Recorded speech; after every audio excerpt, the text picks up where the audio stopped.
بسم اللہ الرحمن الرحیم۔ السلام علیکم۔ آج میں آپ کو حج اور عمرے کے احکام بتاؤں گی۔ حج اسلام کے 5 بنیادی ارکان میں سے ایک ہے جو ہر صاحب حیثیت بالغ مسلمان مرد اور عورت پر زندگی میں ایک بار فرض کیا گیا ہے۔ حج قولی، بدنی، قلبی و مالی عبادت کا مجموعہ ہے۔ دنیا بھر سے لاکھوں افراد ہر سال ادائیگی حج کے لیے مکہ مکرمہ کا سفر کرتے ہیں۔ ان میں سے ایک بڑی تعداد ایسے افراد کی ہوتی ہے جو کہ پہلی بار وہ یہ فریضہ انجام دینے جا رہے ہوتے ہیں۔ ایسے غارمین حج کے لیے وہ آگاہی کے لیے یہ ویڈیو بنائی گئی ہے۔ اس میں حج اور عمرے کے احکام اور مسائل وہ اختصار کے ساتھ بیان کرنے کی کوشش کروں گی۔ قرآن و حدیث کی روشنی میں آپ کو بتانے کی کوشش کی جائے گی۔ سورہ آل عمران میں اللہ تعالیٰ ارشاد فرماتے ہیں، اور لوگوں پر اللہ کا یہ حق ہے کہ جو اللہ کے اس گھر کعبہ تک پہنچنے کی استطاعت رکھتا ہو وہ اس کا حج کرے۔ سورہ بقرہ میں بھی ارشاد فرمایا کہ ترجمہ ہے، اور اللہ کی خوشنودی کے لیے حج اور عمرے کو پورا کرو۔ امام الانبیاء سرور دو جہاں صلی اللہ علیہ وسلم کا ارشاد ہے، لوگوں تم پر حج فرض کیا گیا ہے لہٰذا حج ادا کرو۔ صحیح مسلم کی حدیث ہے یہ۔ اسی طرح ایک اور جگہ نبی اکرم صلی اللہ علیہ وسلم نے حج کے متعلق ارشاد فرمایا، حج مبرور کا بدلہ صرف اور صرف جنت ہے۔ یہ حدیث بھی وہ صحیح بخاری کی کتاب میں موجود ہے۔ اور حج ہر مسلمان عاقل و بالغ، تندرست، صحت مند اور صاحب استطاعت مسلمان پر فرض ہے۔ اس کے لیے وہ راستے کا پرامن ہونا، خواتین کے لیے خاوند یا محرم کا ساتھ ہونا ضروری ہے۔ اور محرم کی تعریف اگر بیان کروں تو محرم کی تعریف میں وہ تمام افراد آتے ہیں جن کے ساتھ عورت کا نکاح حرام ہے، جیسے باپ، بھائی، یہ سب ہمارے محرم ہیں۔ ایک اور جگہ نبی اکرم صلی اللہ علیہ وسلم نے ارشاد فرمایا، مجھ سے حج کے مسائل سیکھ لو۔ اس حکم کی روشنی میں غارمین حج پر لازم ہے کہ وہ مناسک حج و عمرے کی ضروری تربیت وہ حاصل کریں اور بیت اللہ کا قصد کریں تاکہ حج اور عمرے کے جملے یعنی تمام اراکین، واجبات، احرام کے احکامات، پابندیوں، طواف السعی وغیرہ، عرفات، وقوف مزدلفہ، رمی، طواف زیارت، طواف وداع کے بارے میں وہ مکمل علم ہمیں وہ اسلامی شریعت کے مطابق حاصل ہو سکے اور اسے بہت ہی خوبصورت حسن خوبی کے ساتھ وہ انجام دے سکیں۔ حج اور عمرے کے دوران پڑھی جانے والی مسنون دعائیں بھی ہمیں یاد ہونی چاہیے۔ مستحب حج کے تیاری کا وہ یہ حصہ ہیں دعائیں بھی۔ اسی طرح وہ حج کے سفر پر روانہ ہونے سے قبل تمام ضروری احکام کو وہ اور ہدایت کو، مسائل کو سیکھیں اور ان کے بارے میں ہمیں ہدایت ملے اس کو مد نظر رکھیں اور اسے نظر انداز نہ کریں۔ اپنے تمام معاملات کو درست کریں، اگر کسی سے ناراضگی ہے تو اسے بھی دور کر لیں۔ احرام باندھنے سے قبل وہ غسل کر کے پورے جسم کو صاف کریں۔ غسل کرنا مسنون ہے، اگر ناخن بڑے ہوں تو اسے بھی تراش لیں۔ 2 بغیر سلی سفید چادریں مردوں کا احرام ہے، جبکہ عام سلے ہوئے کسی بھی رنگ کے کپڑے جو ہیں وہ خواتین کا احرام ہیں۔ خواتین سر کے بال کسی رومال سے چھپا لیں۔ عموماً جو ہے وہ خواتین اسکارف وغیرہ سے جو ہے وہ اپنے سر کے بال چھپا لیتی ہیں۔ حج پر روانہ ہونے کے وقت جو ہے عمرے کی نیت سے میقات سے پہلے احرام باندھیں۔ احرام گھر سے نکلتے وقت یا ایئرپورٹ پر جہاز میں بیٹھ کر بھی باندھ سکتے ہیں۔ میقات وہ مقام ہیں جو حج یا عمرے کے احرام باندھنے کی آخری حد ہے۔ حضور صلی اللہ علیہ وسلم نے ایسے 5 مقامات متعین فرمائے ہیں۔ گھر سے نکلتے وقت اگر ممنوع وقت نہ ہو تو 2 رکعت نفل شکرانہ بھی ادا کریں، اور اس کی ادائیگی کا طریقہ کچھ یوں ارشاد فرمایا ہے نبی صلی اللہ علیہ وسلم نے کہ پہلی رکعت میں سورہ کافرون پڑھیں اور دوسری رکعت میں سورہ اخلاص پڑھنا افضل ہے۔ اور عمرے کی نیت جہاز پر بیٹھ کر کریں۔ میقات پہنچنے سے قبل احرام باندھتے وقت یہ نیت کریں: اے اللہ، میں تیری رضا کے لیے عمرہ ادا کرتا ہوں یا کرتی ہوں، اسے میرے لیے آسان کر اور اسے قبول فرما، آمین۔ زبان سے نیت کے الفاظ ادا کرنے کے بعد جو ہے وہ آپ 3 مرتبہ تلبیہ پڑھیں۔ مرد بلند آواز سے پڑھیں اور خواتین آہستہ پڑھیں۔ تلبیہ عربی میں پڑھا جاتا ہے جو کہ اس طرح ہے: لبیک اللہم لبیک، لبیک لا شریک لک لبیک، ان الحمد والنعمت لک والملک لا شریک لک۔ تلبیہ کے بعد غارمین حالت احرام میں آ جاتے ہیں، جس کے بعد احرام کی پابندیاں جو ہے وہ اس شخص پر، اس خاتون پر جو ہے وہ لازم ہو جاتی ہیں، اور ان میں چند احتیاط کی بھی ضرورت ہے کہ احرام کی حالت میں مرد ایسا جوتا نہ پہنے کہ جس سے پاؤں کے اوپر ابھری ہوئی ہڈی چھپ جائے۔ 2 پٹی کی چپل بہتر ہے۔ مرد سر اور چہرے کو کپڑے سے نہ ڈھانکیں۔ خواتین سر کے بالوں کو چھپائیں لیکن چہرے پہ کپڑا نہ ہو۔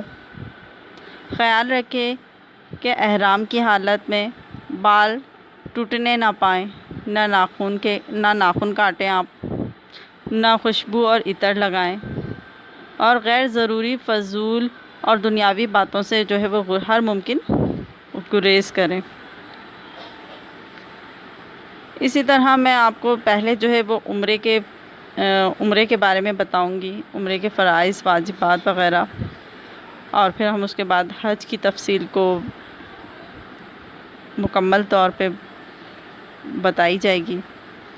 عمرے کے فرائض جو ہیں، سب سے پہلے کہ عمرے کے فرائض میں میقات احرام سے پہلے جو ہے احرام پہلے باندھنا، نیت کرنا، تلبیہ پڑھنا، بیت اللہ کا طواف یعنی کعبۃ اللہ کے 7 چکر مکمل کرنا، اور ان میں سے اگر ایک فرض بھی چھوٹ گیا تو عمرہ مکمل نہ ہوگا، یعنی اس کا ثواب اور اس کی فضیلت جو ہے وہ کم ہو جائے گی۔ اور اسی طرح عمرے کے واجبات میں سے ہے کہ ان کو ادا کرنا بہت ضروری ہے، جن میں آ جاتا ہے کہ صفا مروہ کی سعی کرنا، قصر کروانا۔ ان میں سے اگر ایک بھی واجب چھوٹ جائے گا تو جو ہے قربانی مکہ میں ہی ادا کرنی ہوگی۔ اسی طرح جو ہے مسجد حرم میں حاضری جو ہے وہ دینا ہے۔ مسجد حرم میں جو ہے وہ باوضو داخل ہوں، پہلے سیدھا پاؤں اندر رکھیں اور یہ دعا پڑھیں کہ اللہ کے نام سے مسجد میں داخل ہوتا ہوں، رسول صلی اللہ علیہ وسلم پر اللہ کی رحمت اور سلامتی ہو۔ اے اللہ، میرے لیے اپنی رحمت کے دروازے کھول دے۔ خانہ کعبہ پر جب پہلی نظر پڑھنے پر اللہ سے خوب دعا کریں، یہ دعاؤں کی قبولیت کا وقت ہے۔ کہا جاتا ہے کہ اس وقت جو ہے وہ جو بھی دعا مانگی جائے گی وہ قبول ہوگی۔ تو ہمیں اللہ رب العزت سے بہترین دعائیں اپنے لیے، اپنے احباب کے لیے، دنیا اور آخرت کی سرخرو کے لیے مانگیں، اور اس نیت سے مانگیں کہ وہاں کہا جاتا ہے کہ جب انسان جاتا ہے تو اس کے گناہ معاف ہو جاتے ہیں۔ تو اللہ سے ایسی دعا مانگیں کہ اللہ پاک اس کے بعد ہمیں کبھی بھی جو ہے وہ برائی کی طرف راغب نہ کرے، ہمیں ایک لمحے کے لیے بھی جو ہے وہ اپنے نفس کے حوالے نہ کرے، بلکہ ہمیں اپنے رب کی خواہشات کے مطابق، اپنے رب کی رضا کے لیے جو ہے وہ اپنی زندگی کو اللہ پاک گزارنے کی ہم سب کو توفیق دے، آمین۔ اگر جیسے خواتین اگر معذور ہیں یا مرد میں سے اگر کوئی معذور ہے اور وہ وہاں پر مسجد میں داخل نہ ہو سکے، تو وہ ان کے لیے ہے کہ وہ اپنی قیام گاہ میں ہی رہتے ہوئے دعا اور اذکار کرتی رہیں۔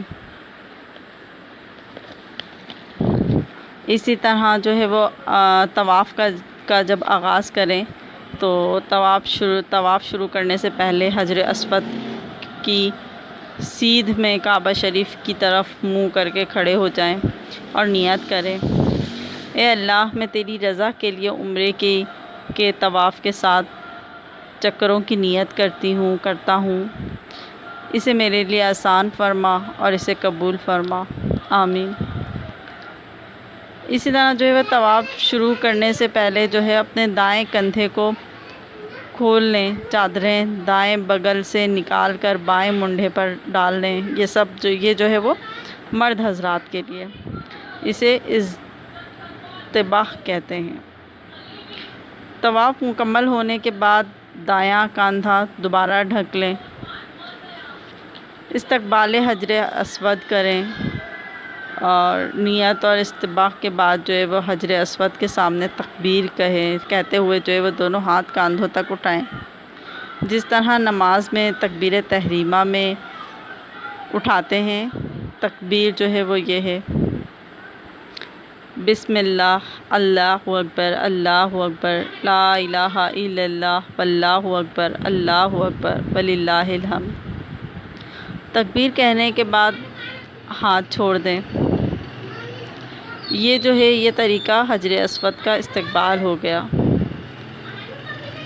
حجر اسود کی طرف جو ہے وہ ہتھیلیاں اپنی جو ہے ہتھیلیوں سے چھونے کا اشارہ کریں اور اشارہ کرتے ہوئے تکبیر کہیں: بسم اللہ، اللہ اکبر، وللہ الحمد، پھر ہتھیلیوں کو چوم لیں۔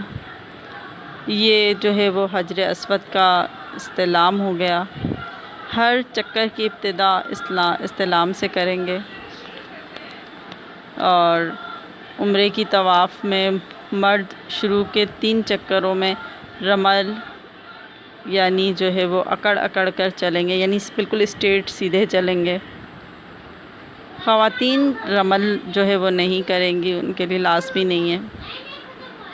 ہر چکر حجر اسود سے شروع ہو کر حجر اسود پر ہی جو ہے وہ ختم ہو جائے گا۔ ہر چکر کی ابتدا تکبیر کہتے ہوئے استلام سے کریں گے۔ دوران طواف تیسرا اور چوتھا کلمہ پڑھنا جو ہے وہ مسنون ہے، لیکن جو ہے وہ کتاب دیکھ کر پڑھنے سے بہتر ہے کہ جو دعائیں یاد ہیں انہیں پڑھ لیں آپ، اور اپنی زبان سے بھی جو ہے وہ دعا کر سکتے ہیں۔ رکن یمانی سے حجر اسود کے درمیان یہ دعا پڑھیں: ربنا آتنا فی الدنیا حسنۃ وفی الآخرۃ حسنۃ وقنا عذاب النار۔ اور پھر جو ہے وہ 3 چکروں کے بعد رمل جو ہے وہ نہیں کریں، اور باقی 4 جو چکر رہ جائیں گے اسے عام رفتار سے چلیں۔ خواتین رمل نہیں کریں گی۔ 7 چکر جو ہے جب مکمل ہو جائیں گے تو سیدھا کندھا جو ہے وہ مرد حضرات کے لیے کہ وہ ڈھک لیں، اور 7ویں چکر کے اختتام پر جو ہے وہ 8ویں مرتبہ حجر اسود جو ہے اس کا استلام کے بعد طواف مکمل ہو جائے گا۔ اور اسی طرح جو ہے وہ طواف کے بعد جو ہے وہ عاجزی اور انکساری کے ساتھ دعا مانگنا مسنون ہے۔ یہ جو ہے یہ دعاؤں کی قبولیت کی جگہ بھی ہے، وقت بھی ہے کہ اللہ رب العزت ان اوقات میں، ان وقت میں ہماری دعاؤں کو قبول فرماتا ہے۔ اور اس کے بعد جو ہے مقام ابراہیم پر جو ہے اگر رش ہو جہاں پر، تو جہاں جگہ ملے تو 2 رکعت تحیۃ الطواف ادا کریں۔ پہلی رکعت میں سورہ کافرون اور دوسری رکعت میں جو ہے وہ سورہ اخلاص پڑھنا مستحب ہے، اور لیکن جو ہے وہ مقروء وقت کا خیال رکھنا ضروری ہے۔ اور قبلہ رخ کھڑے ہو کر بسم اللہ پڑھ کر سیدھے ہاتھ سے پیٹ جو ہے وہ آب زمزم پئیں پیٹ بھر کر۔ حضور صلی اللہ علیہ وسلم کے روضہ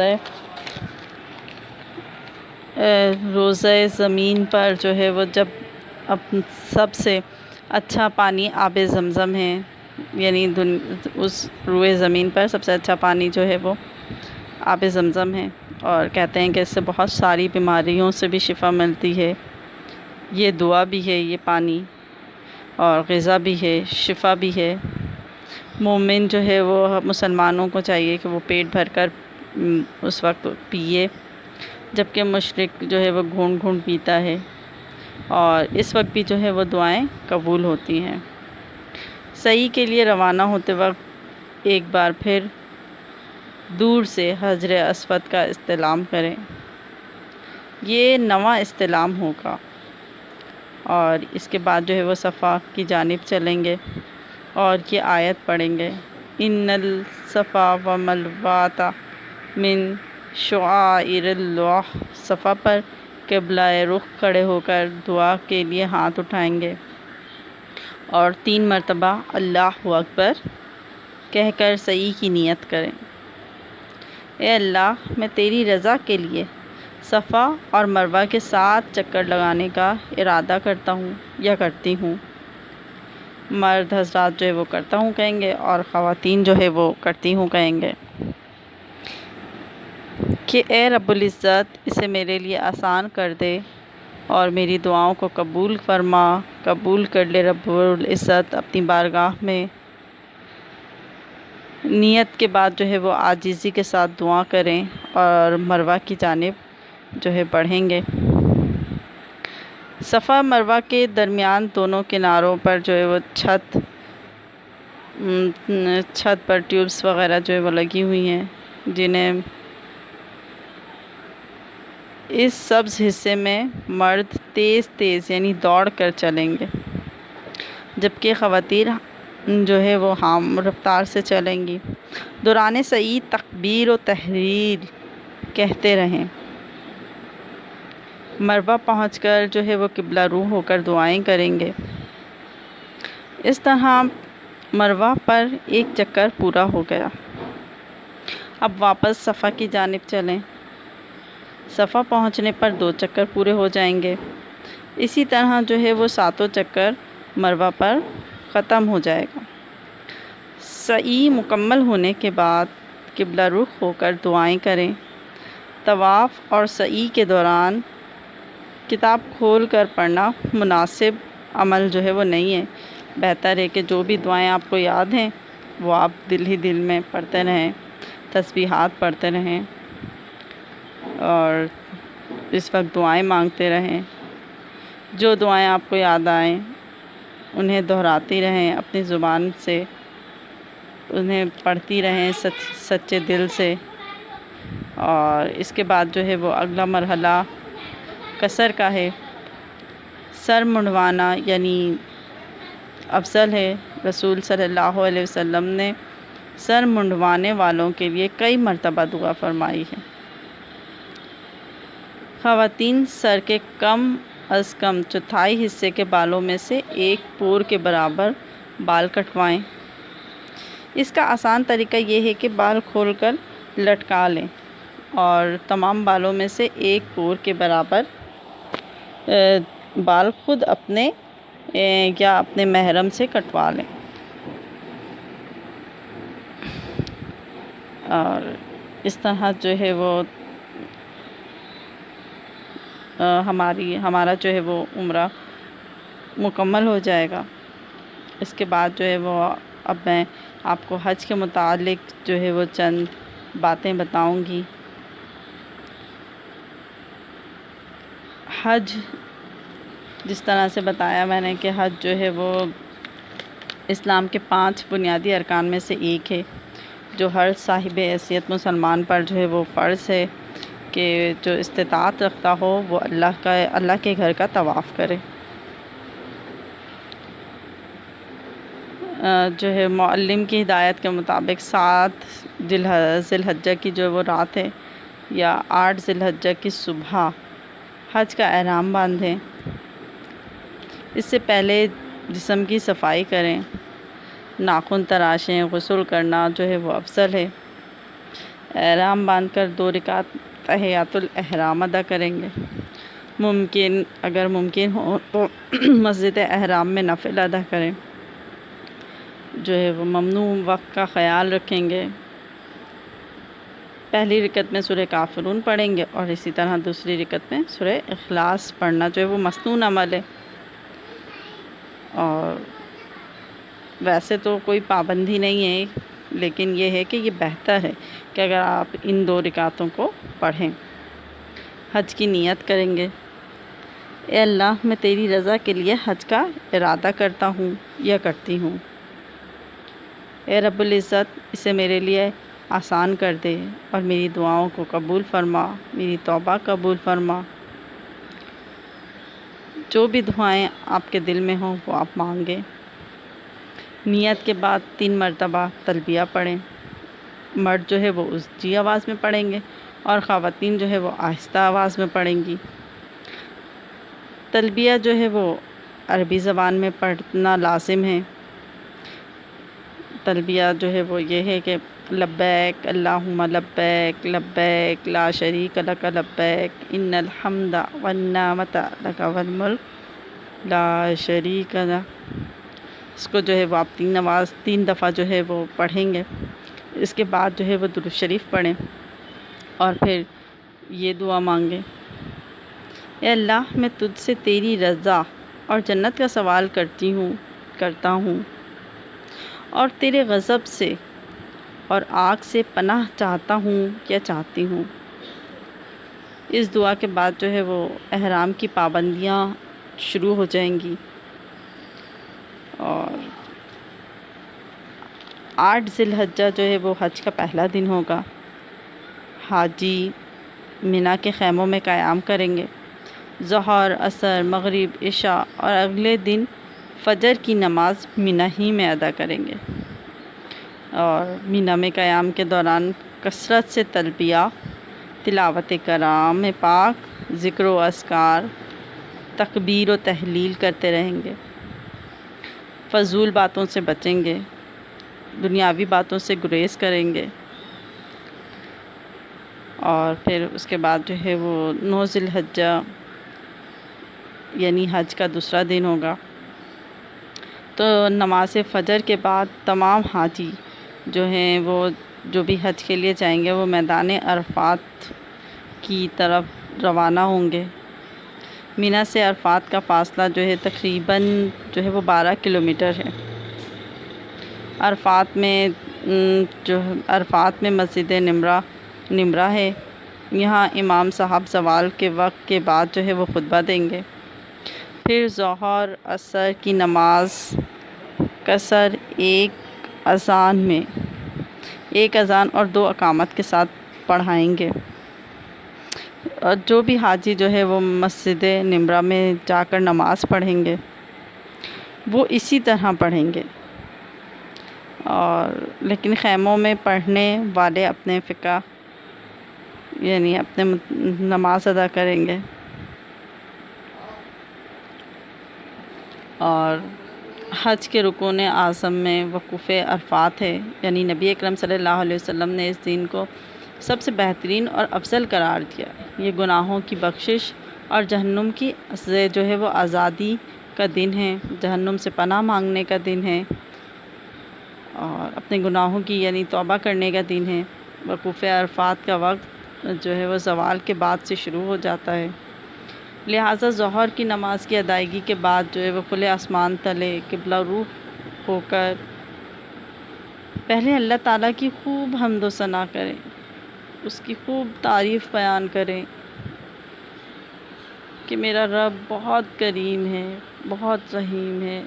اس کی تعریف بیان جتنی کی جائے کم ہے، ہماری زبان جو ہے وہ اس قابل ہی نہیں کہ اس کی حمد و ثنا صحیح معنوں میں بیان کر سکے۔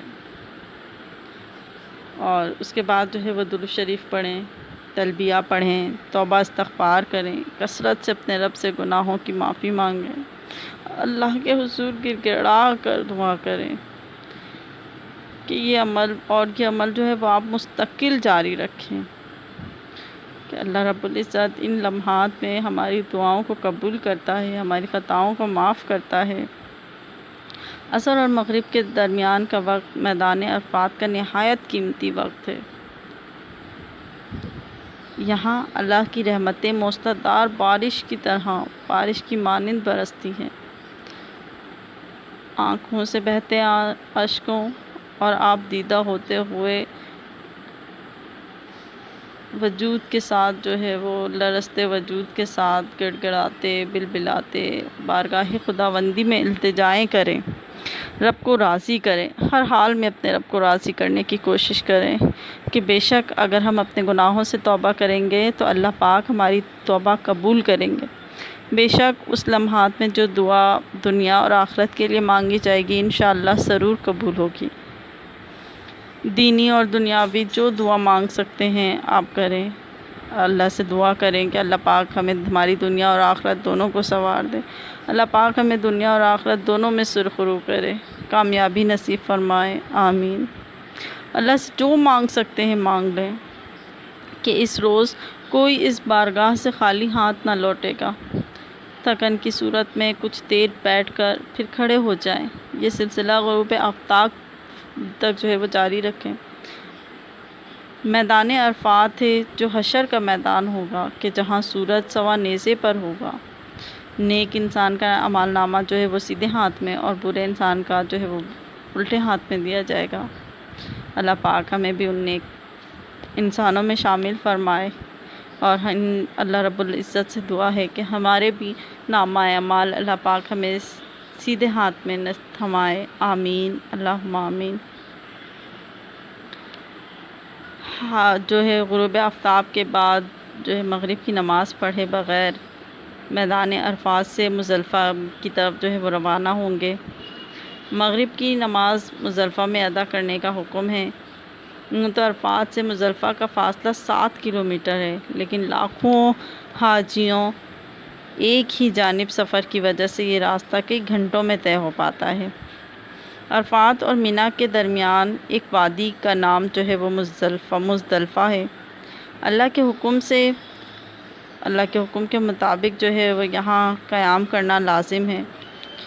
قرآن پاک کی سورہ بقرہ میں ارشاد باری تعالیٰ ہے، اور پھر جب عرفات سے واپس ہونے لگو تو مشعر الحرم مزدلفہ میں اللہ کا ذکر اس طرح کرو جس طرح اس نے تمہیں سکھایا ہے۔ نبی کریم صلی اللہ علیہ وسلم نے حجۃ الوداع کے موقع پر عرفات سے واپسی پر یہیں قیام فرمایا تھا، کیونکہ یہاں پہنچ کر مغرب اور عشاء کی نماز ادا کریں، کچھ دیر آرام کریں، یہیں سے رمی کے لیے چنے اور یا کھجور کی گٹھلی کے برابر 70 عدد کنکریاں چن لیں۔ انہیں دھونے یا پاک کرنے کی جو ہے وہ کوئی ضرورت نہیں ہے۔ مزدلفہ کی یہ رات بڑی افضل رات ہے، بہت ہی افضل اور عظیم اور بابرکت رات ہے۔ اسے سوتے ہوئے نہ گزاریں، جتنی عبادت اور دعا کر سکتے ہیں ان رات میں جو ہے وہ اتنی ہی کثرت سے عبادت اور دعائیں مانگیں۔ فجر کی نماز سے فارغ ہونے کے بعد جو ہے کعبے کی جانب منہ کر کے کھڑے ہو جائیں اور ہاتھ اٹھا کر رب کے سامنے گڑ گڑائیں، آنسو بہائیں، رب کو راضی کرنے کی کوشش کریں، رب کو راضی کر لیں، رب کو راضی کر کے لوٹیں، دعائیں مانگیں۔ یہ وقوف مزدلفہ کہلاتا ہے جو واجب ہے۔ اس کا وقت صبح صادق سے طلوع آفتاب سے پہلے تک ہے۔ یہ بھی دعاؤں کی قبولیت کا افضل اور خاص وقت ہے۔ وقوف مزدلفہ کے بعد معلم اور امیر حج جو ہیں ان کی ہدایت کے مطابق مزدلفہ سے منی روانگی ہوگی۔ مزدلفہ سے منی کا جو فاصلہ ہے وہ تقریباً 5 کلومیٹر کا ہے۔ منی جو ہے وہ منی پہنچ کر 10 ذی الحجہ کا پہلا کام بڑے شیطان کو 7 کنکریاں مارنا ہے، جبکہ 11، 12 اور 13 ذی الحجہ کو تینوں شیطانوں کو کنکریاں ماری جاتی ہیں جو واجب ہیں۔ بڑے شیطان کو جمرہ کبیرہ اور جمرہ عقبہ بھی کہتے ہیں، جس کی جو ہے دیوار پر کنکریاں ماری جاتی ہیں، اسے جمرات کہتے ہیں۔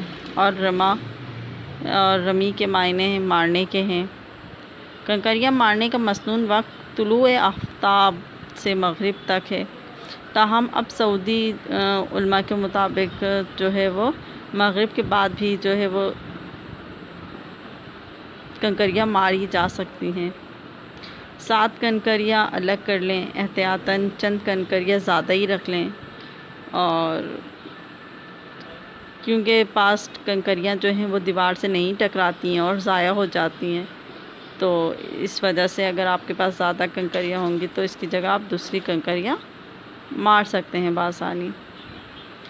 زمین پر جو پڑی کنکریاں ہیں اسے نہ اٹھائیں۔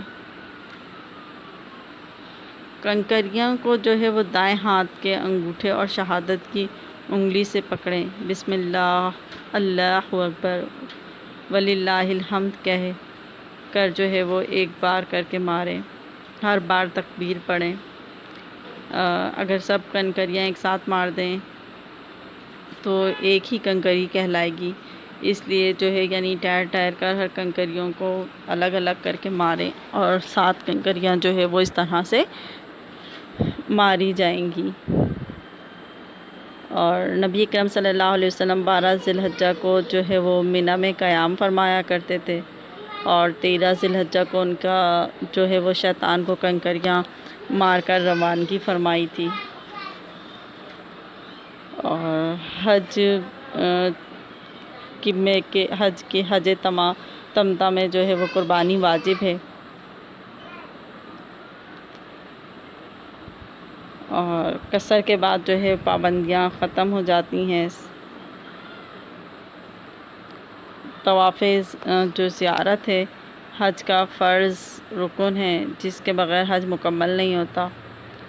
اس کا افضل وقت 10 ذی الحجہ ہی ہے، لیکن 12 ذی الحجہ جو ہے وہ غروب آفتاب سے پہلے تک کرنا لازم ہے۔ طواف زیارت میں نہ احرام ہوتا ہے اور نہ ہی استباح، یہ عام کپڑے پہن کر ہوتا ہے، تاہم جو ہے وہ باوضو ہونا ضروری ہے۔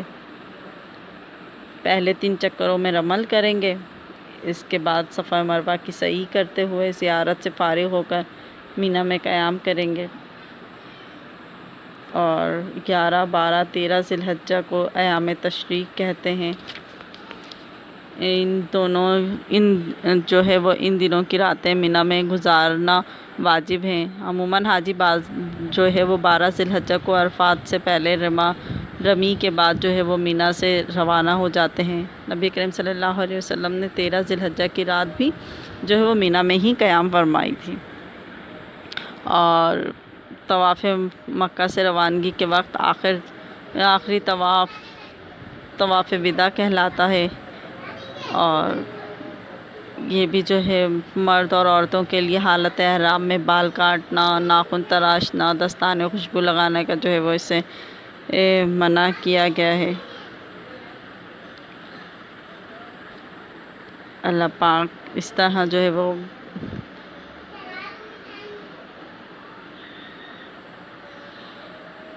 اللہ پاک ہمیں جو ہے وہ ان تمام شرائط پر عمل کرنے اور ان تمام احکامات پر جو ہے وہ عمل کرتے ہوئے ہمیں حج اور عمرے کو صحیح طریقوں، صحیح معنوں میں اپنے نبی کریم صلی اللہ علیہ وسلم کی بتائی ہوئی باتوں پہ عمل کرتے ہوئے ادا کرنے کی توفیق دے، اور ہم جائیں، ہمارا جانا نصیب کرے، اور اس کے سامنے کھڑے ہو کے اللہ رب العزت سے ہمیں اپنے گناہوں کو بخشوا سکیں، اللہ رب العزت سے اپنی دعائیں مانگ سکیں، طلب کر سکیں، کہ بے شک وہ دعائیں قبول کرنے پہ قدرت رکھتا ہے۔ اور اللہ رب العزت سے دعا ہے کہ جو بھی حج و عمرے پہ جائے اللہ اس کی حج اور عمرے کو قبول فرمائے، اللہ ہمیں بھی توفیق دے، آمین یا رب العالمین۔